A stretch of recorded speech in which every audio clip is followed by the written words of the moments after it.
আসসালামু আলাইকুম ভিউয়ার্স, এই ভিডিওতে আমি ফার্স্ট কন্টিনিউয়াস টেন্স নিয়ে আলোচনা করব। তো ফার্স্ট কন্টিনিউয়াস টেন্স অর্থ হচ্ছে চলমান বা ঘটমান অতীতকাল।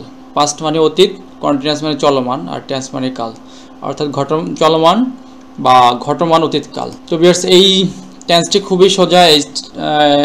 এই টেন্সের স্ট্রাকচার অর্থাৎ গঠন প্রণালীটি আপনারা সহজেই বুঝতে পারবেন। যারা প্রেজেন্ট কন্টিনিউয়াস টেন্সের ভিডিওটি দেখেছেন তারা সহজে বুঝতে পারবেন যে এখানে সাবজেক্টের পরে বিভার বসবে, এখানে ফার্স্ট ফর্ম, বিভারের ফার্স্ট ফর্ম ওয়াজ ওয়্যার, আর আমাদের প্রেজেন্ট কন্টিনিউয়াসে বসছে অ্যামিজার।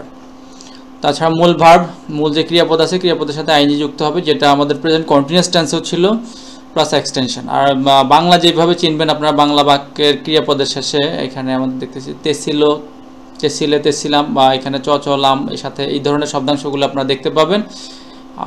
অর্থাৎ এক কথায় এটা একটা চলমান একটা বিষয়, চলমান আছে। ভিউয়ার্স, আপনারা এক্সাম্পল দেখতে পাচ্ছেন যে প্রথম এক্সাম্পলটা হচ্ছে আমি ফুটবল খেলতেছিলাম। যেমন এখানে ছিলাম আছে, এই যে এখানে ছিলাম, এখানে ছিলাম আছে, এই যে বাংলা ক্রিয়াপদের শেষে বলা হচ্ছিল যে ছিলাম, তেছিলাম, এই ধরনের শব্দাংশগুলি থাকবে।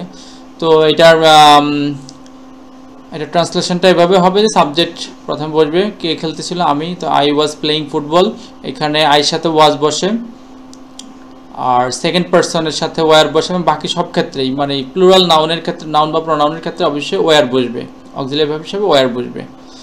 যেমন এখানে they were reading the holy Quran, তারা পবিত্র কোরআন পড়ছিল বা তেলাওয়াত করছিল। তারপর হচ্ছে ইউ ওয়্যার লিসনিং মিউজিক, তুমি গান শুনছিলে।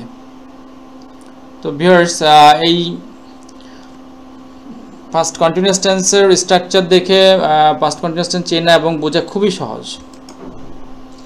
তার পরবর্তী যে স্ট্রাকচারটা, এখানে জাস্ট একটা অতিরিক্ত নট ব্যবহৃত হবে, আর বাংলা বাক্যের চিনিবার উপায়, বাংলা চিনিবার উপায় সেম আগের মতোই, ছিলাম, এইখানে ছিলে, এই ধরনের শব্দাংশগুলি থাকবে।